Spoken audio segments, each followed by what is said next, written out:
मुलाकात। नमस्कार, मेरा नाम है रमन गोस्वामी और आप देखना शुरू कर रहे हैं संयुक्त संवाद की खास पेशकश खास मुलाकात। आज हम आपकी मुलाकात कराने वाले हैं एक ऐसे राजनेता से जिनका पूरा परिवार राजनीति से जुड़ा रहा है, जिनके पिताजी कई बार मंत्री और विधायक रहे, जिनके बड़े भाई भी विधायक रहे और इसी परंपरा को आगे बढ़ाते हुए वो भी अब विधायक हैं। जी हाँ, मैं बात कर रहा हूँ सदर विधायक एटा विपिन वर्मा की, जिन्हें आप विपिन डेविड के नाम से भी जानते हैं। सर, बहुत बहुत स्वागत है आपका संयुक्त संवाद पर।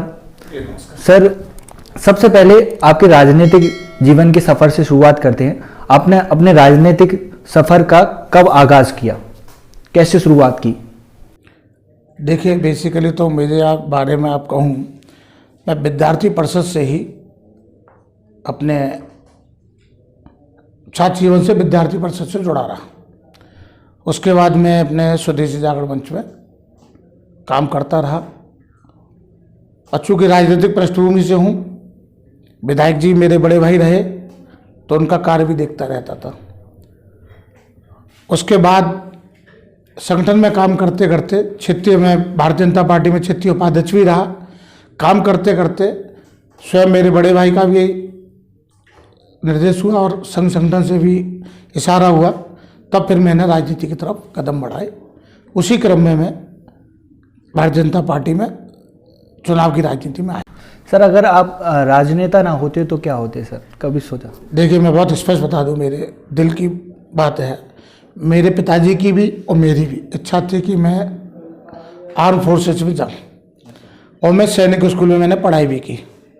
और आपको बता दूं, मैंने 2 बार एनडीए की रिटर्न परीक्षा पास की। एसएसबी मैंने फेस किया 2 बार। अब वो इंटरव्यू में उन्होंने नहीं लिया, इसमें मेरी गलती नहीं है। मेरी पहली और आखिरी चॉइस जो थी, यदि नौकरी के रूप में कहेंगे या सेवा के रूप में कहेंगे, तो मेरी आर्मी की थी।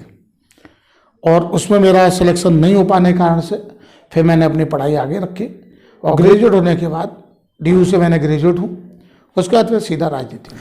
सर, सोशल मीडिया पर आपको लेकर एक अफवाह उड़ रही है कि आप भाजपा का दामन छोड़ समाजवादी पार्टी में शामिल होने वाले हैं। ये सिर्फ एक अफवाह है या फिर सच? तो एक ऐसी बात हो गई, ताज्जुब करता हूँ ये कहाँ से बात निकली।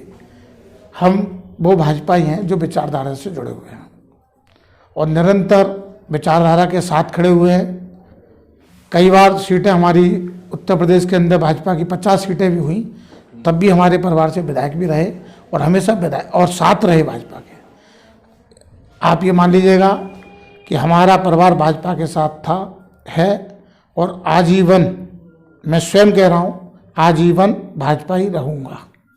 जी सर, तो ये सिर्फ अफवाह है? हाँ, बिल्कुल, ये कोई अफवाह है। आपकी सर कार्यकाल को 5 वर्ष पूरे होने वाले हैं, तो आपके एटा में आपने कोई वो कार्य, जो 5 कार्य जो आपने किए हों और सीना ठोक के आप कह सकते हैं हाँ ये काम मैंने एटा में किए हैं? देखिए, मैं आपको कुछ बात आपको और पहले की बता देना चाहता हूँ।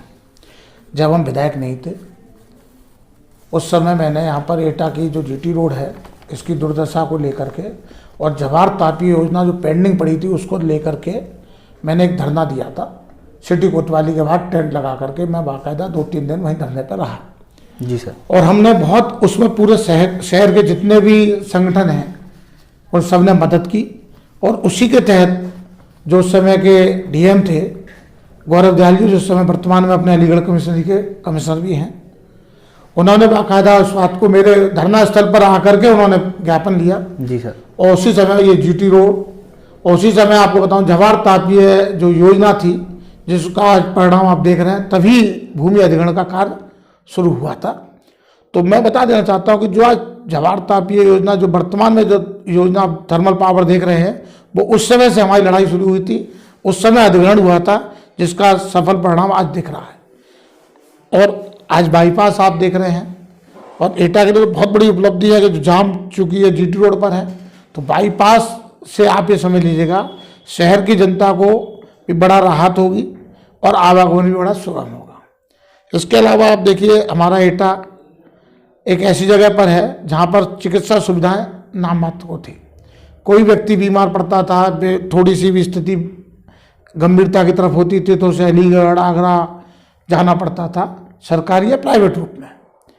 लेकिन आज हमारे पास मेडिकल कॉलेज शुरू भी हो चुका है और ये हमारे लिए एटा के लिए बहुत बड़ी विशेष बात है। इसके अलावा देखिए, जब पावर प्लांट लगता है और सड़कें चौड़ी होती हैं तो फैक्ट्री भी आने लगती हैं। सीमेंट फैक्ट्री एक आ गई है जिसका अपना शायद अधिग्रहण शुरू हो गया है। इसके बाद उद्योग और भी आने वाले हैं। इस रूप में हमारा कार्य रहा है। सर, जैसा आपने अभी सरकारी अस्पताल की बात की, तो स्टाफ भी आ चुका है, भवन भी पूरा निर्माण हो चुका है, लेकिन अभी तक इलाज शुरू क्यों नहीं हो पाया सर? देखिए, अभी मैंने आपको बताया, जो चिकित्सालय की जो बिल्डिंग है वो अभी बन रही है और जो पुरानी बिल्डिंग जो महिला हॉस्पिटल वाली है उसमें बाकायदा काम शुरू हुआ है, फैकल्टी बैठ रही है और अधिकतर फैकल्टी मौजूद है। और आप ताज्जुब करेंगे, इस समय ओपीडी जो मैंने संख्या ली है वो 1800-2000 तक क्रॉस कर जा रही है। तो जितना यथासंभव जो सुविधाएं इस समय हैं मौजूद में, उनके हिसाब से लोगों को राहत मिल रही है। लगभग सर कब तक शुरू हो जाए? मेरा मानना यह है कि 1 साल के अंदर कंप्लीट रूप से आपको पूरा एटा का चिकित्सालय फुल रूप से काम करता हुआ दिखाई देगा। और जो एडमिशन्स की बात है वो मेडिकल कॉलेज के अंदर इसी साल होने वाले हैं। मान लीजिए सर, इस बार आपको टिकट मिल जाती है और आप जीत भी जाते हैं, तो आपकी क्या योजनाएं रहेंगी इस बार एटा के लिए? देखिए, सपने बहुत होते हैं। मेरे कार्यकाल के अंदर कोरोना भी आया, जिसमें आप समझ सकते हैं 1.5 से 2 साल का जो पीरियड है वो एक तरीके से कह सकते हैं कि जान है तो जहान वाला रहा, जिसमें लोग जीवित रहे, इलाज मिलता रहे, ये योजनाएं रहीं। तो विकास में कुछ चीज़ें कमियां रह भी जाती हैं, क्योंकि विकास एक ऐसी सतत प्रोसेस है कि जिसके यहाँ आज एक टावर बनती है तो फिर अगली बार वो चौड़ी रोड की मांग करता है। जैसा एटा सटीक रोड बनी, लेकिन आज वो चौड़ी की मांग है, वो मंजूरी भी हुई। इसी तरीके से जिसके यहाँ आज खरंजा हो जाता है तो वो अगली बार टावर मांगता है, उसके यहाँ टावर जाती है तो पुनः निर्माण में वो सीसी मांगता है। तो प्रक्रिया चलती रहती हैं। मैं आज आपको बता दूं, जो मेरा रह गया है, क्योंकि ये हमारे यहाँ हॉस्पिटल ये जो है अब मेडिकल कॉलेज हो चुका है, तो मेरे यहाँ जिला चिकित्सालय की पुनः महिला और पुरुष दोनों के लिए निर्माण होना है। उसके लिए हम जगह अभी देख रहे हैं। तो एक तो जिला चिकित्सालय हमारा पुनः निर्माण एक और होगा जो 12 एकड़ जमीन में बनना है। इसके अलावा जो मेरा एक सपना है, सैनिक पड़ाव जो आपने देखा है एटा के अंदर बहुत बड़ी भूमि खंड है, जिसके लिए मैंने पत्राचार किया था, जो कि सैनिक बोर्ड से मेरे पास लेटर भी आया है, डीएम के पास भी आया है। बदले में इसी कीमत की एक जगह उनको देनी है और अभी हम लोग उसमें प्रयास में हैं कि उनके हिसाब से जो ज़मीन यदि हमारी हो जाती है तो एटा के अंदर जो सैनिक पड़ाव वाली भूमि है, इसमें एक्टिविटी एरिया, इसमें मार्केट एरिया और entertainment zone plus residential area का निर्माण होगा, ऐसा मेरा प्रयास है। इसमें मैं आगे बढ़ चुका हूँ। कोरोना काल नहीं हुआ होता तो उसके सुखद परिणाम बहुत अच्छे आगे बढ़ चुके दे चुके होते हैं। इसके अलावा कैलाशगंज में देखिए आप सौंदर्यीकरण हुआ है। एटा के अंदर अधिकतर रोडें हैं वो चौड़ी हो रही हैं और जो रह गई हैं, एटा टुंडा रोड है जो हम लोगों ने अभी उसमें ले लिया है, सैद्धांतिक रूप से सहमति हो गई है, बजट के लिए है। तो ऐसी कई चीज़ें हैं जो हमारी आने वाले समय में होंगी। मैं आपको इतना वादा करता हूँ कि जितनी भी रोडें हैं वो पूर्ण हैं, रोड चौड़ी होंगी, जो पुनः निर्माण होनी है वो और होंगी और कुछ और लिंक एटा की लोगों से और जोड़ने की, शॉर्ट रास्ते जोड़ने की हमारी योजना है, वो बनी हुई। सर, आपने कई सारी चीज़ें गिनाई, लेकिन एटा को अपनी रेल कब मिल पाएगी सर? देखिए, रेल के मामले में आपको बता दूं कि हम लोगों का संघर्ष निरंतर जारी है। लेकिन हमारी केंद्र सरकार ने एक बहुत बड़ी पहल की, आपने देखा होगा, उन्होंने नई रेलगाड़ी नहीं चलाई, उन्होंने उससे पहले पूरा इंफ्रा को सुदृढ़ करने पर जोर दिया। उन्होंने इस तरीके की योजना बनाई कि जो पुरानी पटरियां हैं वो पुनः निर्माण दोबारा सही हो जाए और ओवरलोडिंग जो है वो कम हो जाए, और उसी के तहत उन्होंने इंफ्रास्ट्रक्चर को डेवलप किया। विद्युतीकरण मैं समझता हूँ अब तक की जितना आज़ादी इसके बाद अब तक हुआ उतना विद्युतीकरण उन्होंने अब कर दिया कि जो केंद्र सरकार की जो पहले, इसमें आपको समझना होगा केंद्र सरकार की बहुत स्पष्ट मंशा है, पहले हम इंफ्रा जो अपना रेलवे का इसको डेवलप और सुदृढ़ कर दें, इसके बाद रेलों की संख्या हम बढ़ाएंगे। एटा को रेल मिलेगी, ये 100% अटल सत्य है और मिलके रहेगी। क्या इस बार आपकी सरकार बनती है तो ये माना जाए कि एटा को रेलवे मिल सकती है? जैसा मैंने बताया, लेकिन जो वार्तालाप के क्रम में है, नई रेलवे में जो शुरू होने की अब शुरुआत होने वाली है, वो बहुत शीघ्र ही मुझे लगता है एक तक जुड़ेगा। सर, एक रिपोर्ट के मुताबिक योगी सरकार ने 1 से 8 तक के छात्रों को स्कूल यूनिफॉर्म, जिसमें जूते, मोजे, स्वेटर शामिल है, स्कूल बैग भी शामिल है, मात्र 1100 रुपये में देने की बात कही है। तो इस महंगाई के दौर में क्या 1100 रुपये में ये सब मिल पाना संभव है? देखिए, पूर्व में यही बजट के तहत ये सब चीज़ें थोक सप्लाई में पूर्व में भी हमारे बच्चों को मिलते रही हैं। मोजे भी मिले उन्हें, और उनको जूते भी मिले, स्वेटर भी मिले, दस्ता भी मिला, उनको ड्रेस भी मिली, उसी बजट में मिली। लेकिन ये सोचा गया, देखिए बता दो, एक छात्र के जीवन में हमारी सरकार का मानना है 2 ही लोग बहुत अच्छा सोच सकते हैं, एक शिक्षक, दूसरा उसके माँ बाप। जी सर। तो अब तक जो शिक्षक जो सप्लाई देते थे तो उसमें भी कई शिकायतें रहीं, तो इसलिए हमारी सरकार ने सोचा कि इन बच्चों के हित के लिए इनके माँ बाप को ही हम ये सब चीज़ दे दें जिससे कोई शिकायत ना करें। थोक की रेट देखेंगे तो इतने में ये चीज़ें पहले मिलती रही हैं, और यदि इसमें कोई रेट में कमी आती है तो इसको आगे बढ़ाने की बात हो जाएगी। इसका परिणाम सामने आने दीजिए। एक सुखद पहल हुई है कि सीधे पेरेंट्स के खाते में पूरी चीज़ भेजी जा रही है। पहले भी 2 ड्रेस मिलती थी, जूते मिलते थे, उसी थोक सप्लाई में मार्केट के अंदर मैं समझता हूँ ये चीज़ें आ जाएंगी और भी मिलेगी। ये पेरेंट्स का एक सवाल है कि इतनी महंगाई है, 1100 रुपये में उन्हें कम लग रहे हैं कि 1100 रुपये में इतना सब कुछ मिल पाना नामुमकिन सा पेरेंट्स को लग रहा है। देखिए, आप लोग ताज्जुब करेंगे, जब हम मिड डे मील की बात करते हैं तो मिड डे मील का जब हम उसका वो रेट देखते हैं तो लगता है कि ये पॉसिबल नहीं हो पाएगा। जब वो एक संयुक्त रूप से जब वो बनता है तो उसका परिणाम सुधर आता है। तो कई चीज़ें ऐसी होती हैं जिनका रेट हम इंडिविजुअली अलग से देखते हैं तो वो रेट अलग होता है।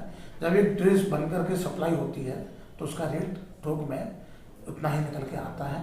वैसे इस रूप में भी हमें लगता है कि मार्केट रेट ज़्यादा हो रहे हैं और वो माँ बाप खरीदने में असमर्थ है।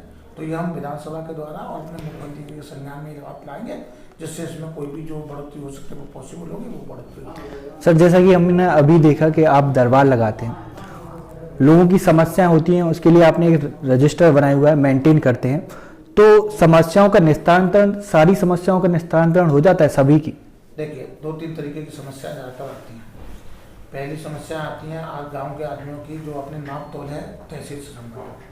दूसरी समस्या आती हैं थानों से संबंधित। तीसरी समस्या आती है विकास और निवेश को लेकर के। ये तीनों ही समस्या को हम तहसील का जो भी विषय होता है मैं तुरंत कुछ संज्ञान लेता हूँ, सीधा टेलीफोन करता हूँ और उनको सीधा भेजता हूँ। कई बार ये होता है कि कई लोग होते हैं तो मैं अपने व्यक्ति को साथ भेजता हूँ जिससे वो समाधान हो। जैसे बिजली से संबंधित समस्या आती है, मेरे यहाँ आपने स्टाफ भी देखा होगा, कई स्टाफ बैठे हैं, उसमें विभाग बैठे हुए हैं, तो वो स्वयं जा करके काम कराते हैं। जिससे जैसे एक आम आदमी है, कम जानकार आदमी है, तो विभागों में जाने से बचता है। इसलिए हम उसकी समस्या का समाधान हो इसलिए अपना आदमी स्वयं भेजते हैं। और मैं समझता हूँ कि जिस तरीके का मेरी जो ऑफिस संचालन की जो मेरी तरीका है, इसे आप देखेंगे तो अधिकतम लोग मेरे यहाँ से संतुष्ट होकर जाते हैं।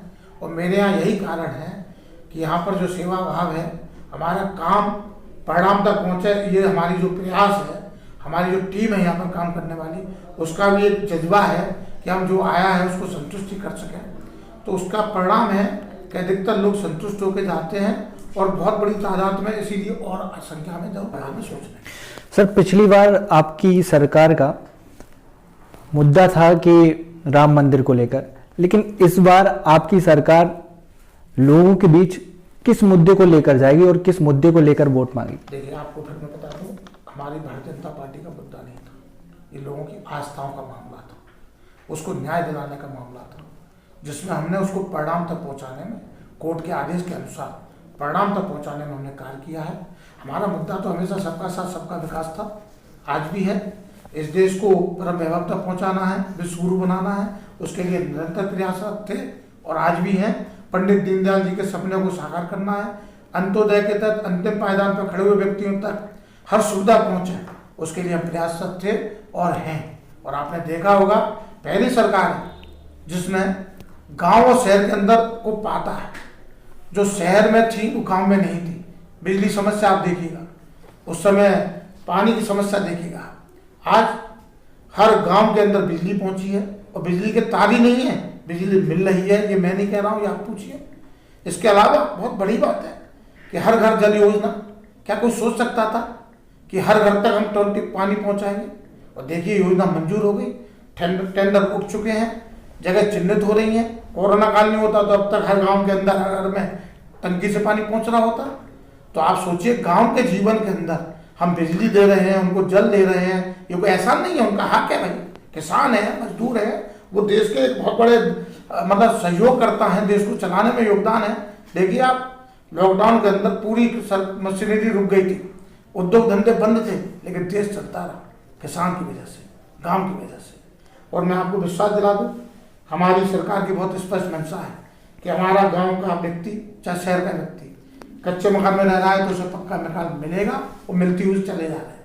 उसको बिजली मिलेगी, मिल रही है, उसको जल मिलेगा, मिल रहा है, उसको किसान को परेशानी है, बिना किसी चक्कर काटे उसके खाते में सीधा पैसा पहुंचे, ये प्रयास है हमारा।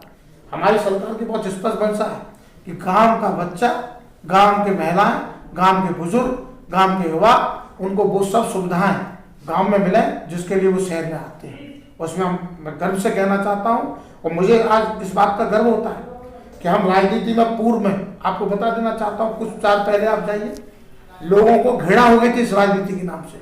हम लोग भी सोचते थे कि राजनीति में जाने का मतलब गंदगी, नेता कहलाने का मतलब गाली, ये एक परिभाषा थी पहले नेताओं की। लेकिन मोदी जी के आने के बाद, भारतीय जनता पार्टी के बहुत बहुमत के बाद आने के बाद आपने परिभाषा को बदला है। आज आप देखिए, जिस IAS को देखिए, वो कहता है मैं रिटायर के बाद आया, मैं नेता बनना चाहता हूँ। हमारा जनरल सेना की सेवा करने के बाद वो नेता बनना चाहता है, हमारा डॉक्टर आज नेता बनना चाहता है, हमारा इंजीनियर आज नेता बनना चाहता है, हमारे पत्रकार आज नेता बनना चाहते हैं, हमारी महिला नेता बनना चाहती हैं, युवा शक्ति विश्वविद्यालय पढ़ने वाले छात्र नेता को नेता बनना चाहते हैं, क्योंकि हमने राजनीति की परिभाषा को बदला है। सर आपने बदलाव वास्तव में महसूस किया है। और देखिए आज कुर्ता पहनने में गर्व होता है, एक समय कुर्ता पहनना लोग छोड़ गए थे, आज युवा शक्ति कुर्ता पहनने में गर्व महसूस करती है। ये हमारी जो कार्यशैली है, जो हमारी सेवा भाव है, ये आज पर पूरे युवा पीढ़ी में दिख रहा है। सर आपने जैसे कहा, तो क्या आप अपने बच्चों को राजनीति में भेजना चाहेंगे? देखिए मैंने कहा ना, राजनीति कोई ऐसी चीज नहीं है जिसमें कोई भेजा जाता है। राजनीति एक ऐसी चीज है जिसमें आप सेवा भाव से आते हैं। आप सेवा करेंगे, पब्लिक की इच्छा होगी तो आपको पुकारेगी, आप सेवा नहीं करेंगे तो आप चले जाएंगे।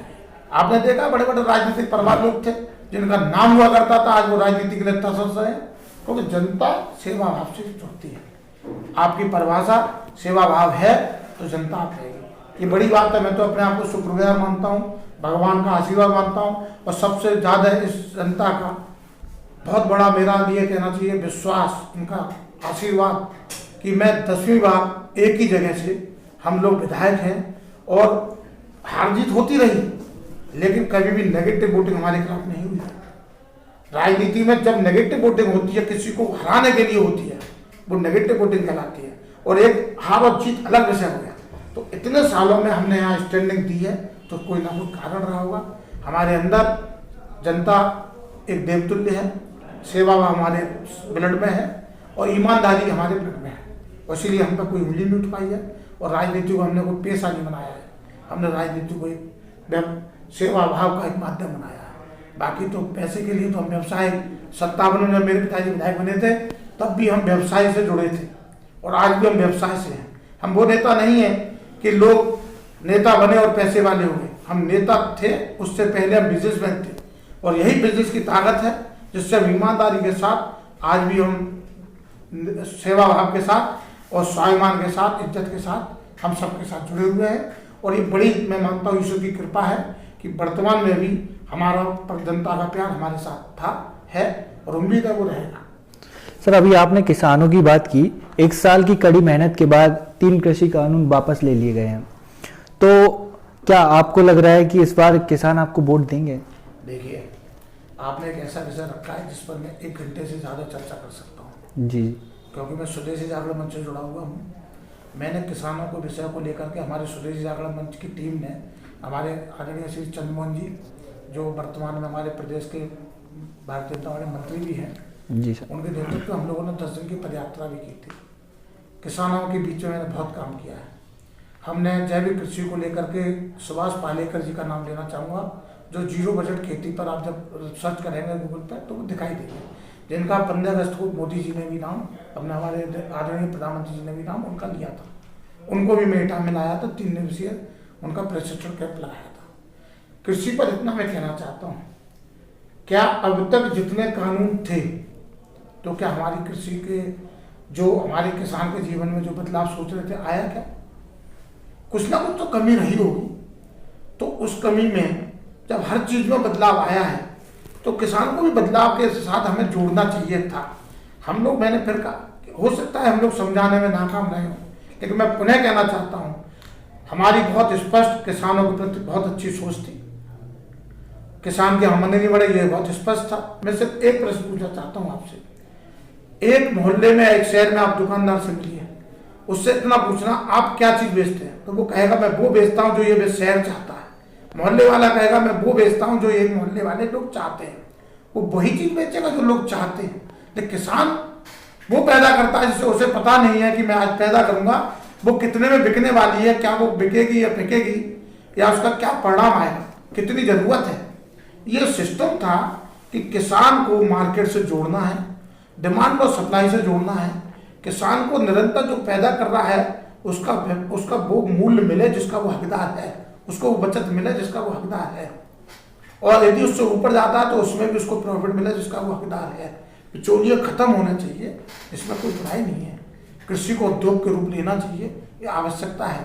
यदि इसमें प्राइवेट मार्केट कंपनियां आती हैं तो क्या बुराई, सरकार हर काम करेगी ऐसा तो नहीं है।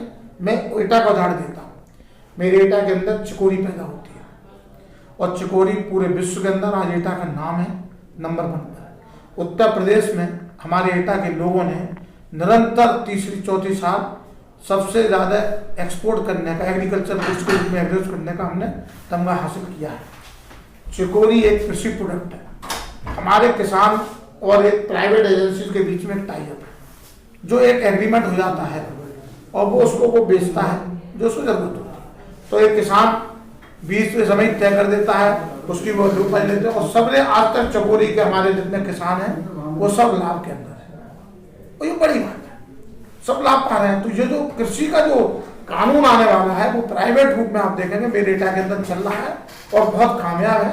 उससे जुड़े हुए किसान, मैं समझता हूँ उनकी आमदनी बढ़ी है। ये मैं कहूँ उससे अच्छा है आप सर्वे करें। मेरी तो अच्छा थी कि जब कृषि का आंदोलन चल रहा था तो मैंने कई लोगों से कहा कि एटा के मॉडल को आप समझिए, एटा के किसानों के बीच में जाकर के समझिए, और वही कृषि बिल आया है, वही हमारे यहाँ चल रहा है, तो उसमें बुराई क्या है। कई बार होता क्या है, कई लोग, राजनीतिक लोगों की इच्छाएं ये होती हैं कि सफलता यदि इसी पार्टी को मिलती जाएगी तो हम क्या करेंगे। इसलिए कुछ ना कुछ कहना है, कुछ करना है। लेकिन हमारे, मैं तो कहूँगा, मैं इतने बड़ा, मैं मोदी जी का, मैं विश्वास का, और मैं तो उनका और फैन हुआ हूँ। जिस तरीके से उन्होंने किसानों के हित में कृषि बिल लाए, जब उन्होंने देखा कि कुछ लोग नहीं समझ पा रहे, अधिकतर लोग समझ गए हैं, लेकिन कुछ लोग वो किसान हैं और किसानों की आड़ में कुछ लोग इसमें उद्यम कर सकते हैं, माहौल बिगाड़ सकते हैं, उसके खातिर उन्होंने टीवी पर आकर के कहा कि मैं माफी चाहता हूं, मैं अभी सब किसानों को समझाने में नाकाम रहा, कुछ किसान नहीं समझ पा रहे हैं, अतः मैं वापस दे रहा हूं। उन्होंने ये नहीं कहा था कि कृषि बिल मेरा खराब है, उसके लिए माफी नहीं मांगी कि मैं कृषि बिल लाया। उन्होंने केवल इसलिए कहा कि मैं, जो मेरी मंशा है, हमारी सरकार की जो अच्छाएं हैं, जो अच्छाइयां हैं, वो कुछ किसान नहीं समझना चाहते हैं, वो जिद पड़े हैं, तो मैं ही बड़ा दिल रखते हुए इस कृषि बिल को वापस लेता हूं, जिससे किसानों का आंदोलन खत्म हो। ये मैं समझता हूँ कि देवता के रूप में मैं समझता हूँ मोदी जी ने जो काम किया एक देवता ही कर सकता है। मैं स्पष्ट कह रहा हूँ, बड़ा दिल दिखाया उन्होंने इस बात।